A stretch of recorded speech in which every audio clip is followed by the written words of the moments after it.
Welcome back सुप्रभात news Chhattisgarh. चलिए देखते हैं छत्तीसगढ़ की 25 फटाफट बड़ी खबरों को। इससे पहले आप कौन से जिले से न्यूज को देख रहे हैं कमेंट में जरूर बताएं, साथ ही लाइक जरूर करें।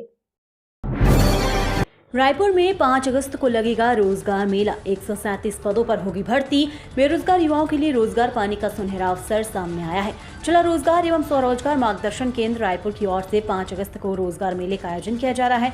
ये मेला livelihood college Dharampura road Raipur में सुबह 11 बजे से दोपहर 3 बजे तक आयोजित होगा। इस रोजगार मेले में निजी क्षेत्र की 5 प्रतिष्ठित कंपनियां हिस्सा लेंगी और कुल 137 पदों पर योग्य अभ्यर्थियों का चयन करेंगी। छत्तीसगढ़ को मिलेगा पहला इंटरनेशनल सरकारी बोर्डिंग स्कूल। छत्तीसगढ़ की राजधानी नवा रायपुर में प्रदेश का सबसे आधुनिक सरकारी आवासीय विद्यालय आकार ले रहा है। सेक्टर 32 में करीब 54 करोड़ रुपए की लागत से निर्माणाधीन सरकारी इंटरनेशनल बोर्डिंग स्कूल का निर्माण कार्य अंतिम चरण में पहुंच चुका है। करीब 20 एकड़ क्षेत्र में विकसित हो रहा यह हाईटेक स्कूल नवंबर 2026 तक तैयार होने की संभावना है। इस स्कूल की सबसे बड़ी खासियत यह होगी कि यहाँ राष्ट्रीय स्तर के साथ साथ अंतर्राष्ट्रीय स्तर की सुविधाएं उपलब्ध कराई जाएंगी। छत्तीसगढ़ के बिजली उपभोक्ताओं को बड़ी राहत। अब अचानक नहीं आएगा भारी भरकम बिजली बिल। छत्तीसगढ़ के लाखों बिजली उपभोक्ताओं के लिए राहत भरी खबर है। राज्य विद्युत वितरण कंपनी ने बिजली कनेक्शन का लोड बढ़ाने से जुड़े नियमों में बड़ा बदलाव किया है। अब यदि किसी उपभोक्ता के यहाँ लगातार 3 महीने तक स्वीकृत क्षमता से अधिक बिजली की खपत होती है और तकनीकी मानकों के अनुसार उसका लोड बढ़ाया जाता है तो उससे संबंधित अतिरिक्त शुल्क अगले महीने के बिल में नहीं जोड़ा जाएगा। इसके बजाय ये राशि दिसंबर के बिजली बिल में समायोजित की जाएगी। बिजली कंपनी का कहना है कि इस फैसले से उपभोक्ताओं पर अचानक आर्थिक बोझ नहीं पड़ेगा और बिजली बिल को लेकर होने वाली शिकायतों में भी कमी आएगी। कलेक्टर ने गुणवत्तापूर्ण शिक्षा पोषण खेल पर दिए निर्देश। कलेक्टर विजय दयाराम ने कलेक्ट्रेट के अर्पा सभा कक्ष में आदिवासी विकास विभाग की समीक्षा बैठक ली। बैठक में उन्होंने विभाग की योजनाओं और चल रहे निर्माण कार्यों की जानकारी ली। उन्होंने छात्रावासों में रहने वाले बच्चों को अच्छी शिक्षा, पौष्टिक भोजन, बेहतर स्वास्थ्य सुविधाएं और खेल की सुविधाएं देने के निर्देश दिए।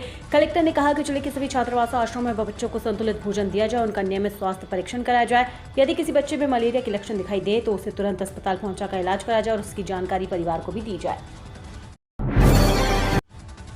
सुकमा में नए धान खरीदी केंद्र खोलने की मांग। कवासी लखमा ने खाद्य मंत्री को लिखा पत्र।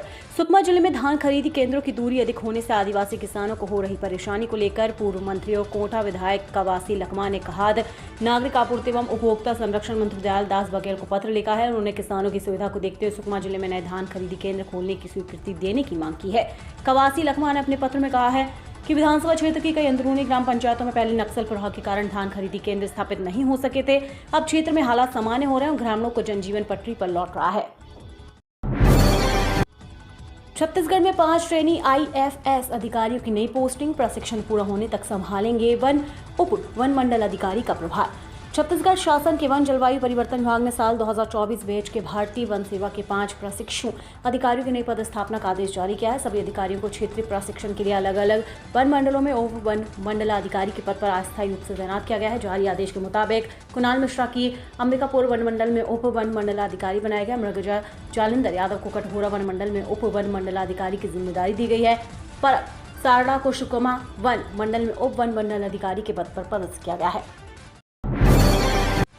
छत्तीसगढ़ की गोल्डन गर्ल ज्ञानेश्वरी का रायपुर में सम्मान। ग्लासगो में आयोजित राष्ट्रमंडल खेल 2026 में महिलाओं की 53 किलोग्राम भारोत्तोलन स्पर्धा में रजत पदक जीतकर देश और छत्तीसगढ़ का गौरव बढ़ाने वाली राजनांदगांव की बेटी ज्ञानेश्वरी यादव का आज मुख्यमंत्री निवास में आत्मीय स्वागत एवं अभिनंदन किया गया।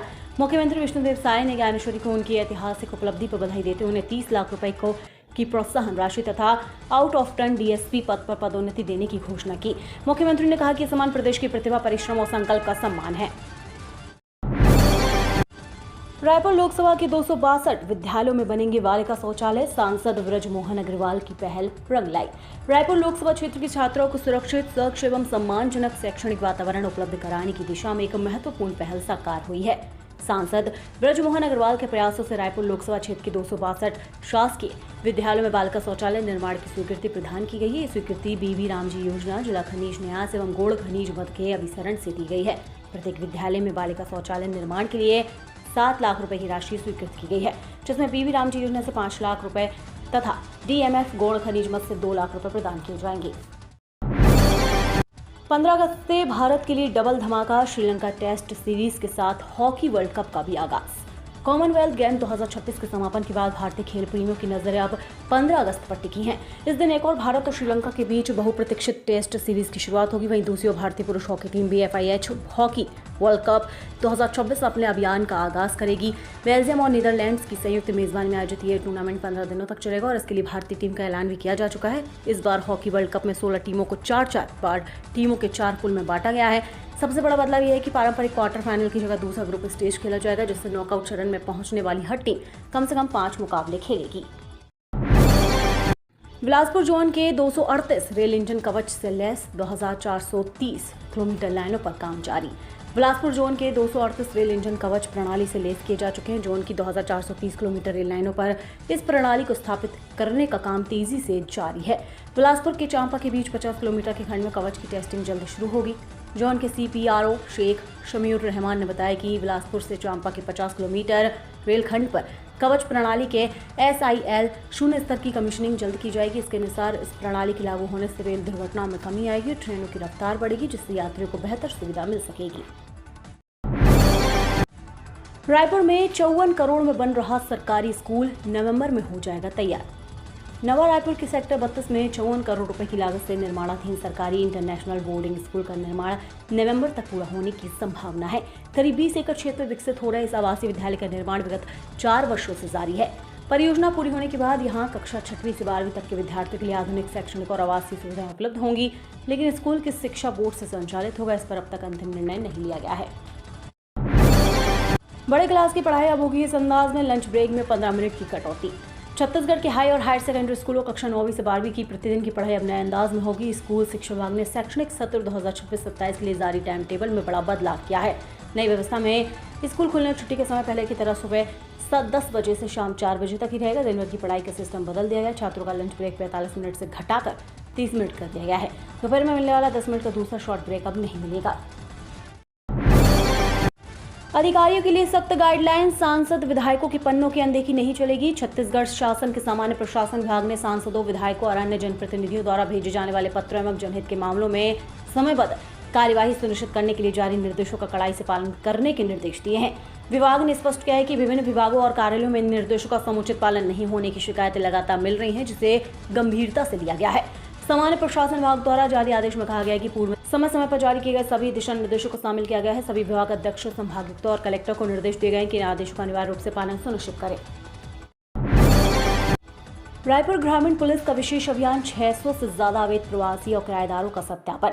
राष्ट्रीय सुरक्षा कानून व्यवस्था बनाए रखने और अपराधों की रोकथाम के लिए रायपुर ग्रामीण पुलिस द्वारा विशेष सत्यापन एवं जन सुरक्षा अभियान चलाया जा रहा है। इसी कड़ी में थाना सिलतरा पुलिस ने औद्योगिक क्षेत्र में निवासरत श्रमिकों, बाहरी राज्यों से आकर कार्य करने वाले व्यक्तियों और किराएदारों के दस्तावेजों का परीक्षण किया गया। यह अभियान पुलिस अधीक्षक रायपुर ग्रामीण श्वेता श्रीवास्तव सिन्हा के निर्देश, अतिरिक्त पुलिस अधीक्षक नोडल अधिकारी STF अभिषेक झा और अनुविभागीय अधिकारी पुलिस लामोदर पटेल के मार्गदर्शन में चलाया गया।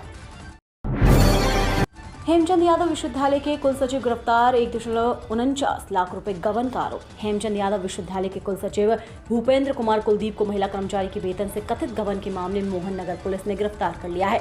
आरोप है कि उन्होंने अपने पद का दुरुपयोग करते हुए विश्वविद्यालय के कार्यरत एक दैनिक वेतन भोगी महिला कर्मचारी के वेतन से करीब 1.49 लाख रुपए हड़प लिए। पुलिस के अनुसार शिकायत मिलने के बाद विश्वविद्यालय स्तर पर मामले की जांच कराई गई। जांच रिपोर्ट और बैंक ट्रांजैक्शन से जुड़े दस्तावेजों में आरोपों की पुष्टि होने के बाद मोहन नगर थाना पुलिस ने अपराध दर्ज कर आरोपी कुलसचिव को गिरफ्तार कर लिया। मामले की आगे की जांच जारी है। रायपुर बिलासपुर मंडल में TTE की कमी, रेलवे बोर्ड ने शुरू की नई भर्ती की तैयारी। रेलवे बोर्ड ने जोन से TTE स्टाफ का पूरा ब्यौरा मांगा है। इस रिपोर्ट के आधार पर भविष्य में रिक्त पदों और जरूरत के अनुसार TTE की भर्ती की जाएगी। जानकारी के अनुसार रायपुर, बिलासपुर और नागपुर तीनों मंडलों में इसकी जानकारी ली गई है। वहीं दरअसल भारतीय रेलवे में टिकट जांच व्यवस्था को मजबूत करने के लिए जानकारी मंगाई गई है, क्योंकि रायपुर मंडल के अलावा जोन में ट्रेनों की संख्या लगातार बढ़ रही है। वहीं त्योहारों और गर्मी के मौसम में दर्जनों की संख्या में स्पेशल ट्रेन चलाई जाती है, जिससे TTE की संख्या कम होने के कारण नियमित जाँच भी नहीं हो पाती। फिर एक्टिव हुआ मानसून, अगले 24 घंटे भारी बारिश और वज्रपात का अलर्ट। छत्तीसगढ़ में मानसून एक बार फिर सक्रिय होता नजर आ रहा है। मौसम विज्ञान केंद्र ने अगले 24 घंटों के दौरान प्रदेश के कई हिस्सों में हल्की से मध्यम बारिश की संभावना जताई है। वहीं 1-2 स्थानों पर भारी बारिश, गरज चमक, आकाशीय बिजली गिरने और तेज हवाओं को लेकर चेतावनी जारी की गई है। लोगों से खराब मौसम के दौरान विशेष सावधानी बरतने की अपील की गई है। मौसम विभाग के अनुसार बीते 24 घंटों में प्रदेश के कई क्षेत्रों में हल्की से मध्यम बारिश दर्ज की गई है। अब तक प्रदेश में मौसमी वर्षा सामान्य स्थिति में बनी हुई है। हालांकि औसत से करीब 5% कम बारिश रिकॉर्ड की गई है। तिल्दा नेवरा में कांग्रेस का स्मार्ट मीटर हटाओ अभियान शुरू, घर घर भरवाए गए आवेदन पत्र। प्रदेश में बढ़ती बिजली दरों और उपभोक्ताओं को मिल रहे अधिक बिजली बिलों के विरोध में छत्तीसगढ़ प्रदेश कांग्रेस कमेटी के आह्वान पर तिल्दा नेवरा में स्मार्ट मीटर हटाओ अभियान की शुरुआत की गई। अभियान का शुभारंभ मावली माता मंदिर चौक से किया गया। इस दौरान कांग्रेस कार्यकर्ताओं ने वार्ड क्रमांक 19, 30 और 21 में घर घर जाकर लोगों से स्मार्ट मीटर हटाने एवं पुनः सामान्य बिजली मीटर लगाने की मांग को लेकर आवेदन पत्र भरवाए। कार्यकर्ताओं ने कहा कि प्रदेश में लगातार बढ़ती बिजली की कीमतों और अधिक बिजली बिलों से आम जनता परेशान है। इसी को लेकर बिजली विभाग से स्मार्ट मीटर हटाकर पुराने मीटर पुनः लगाने की मांग की जा रही है।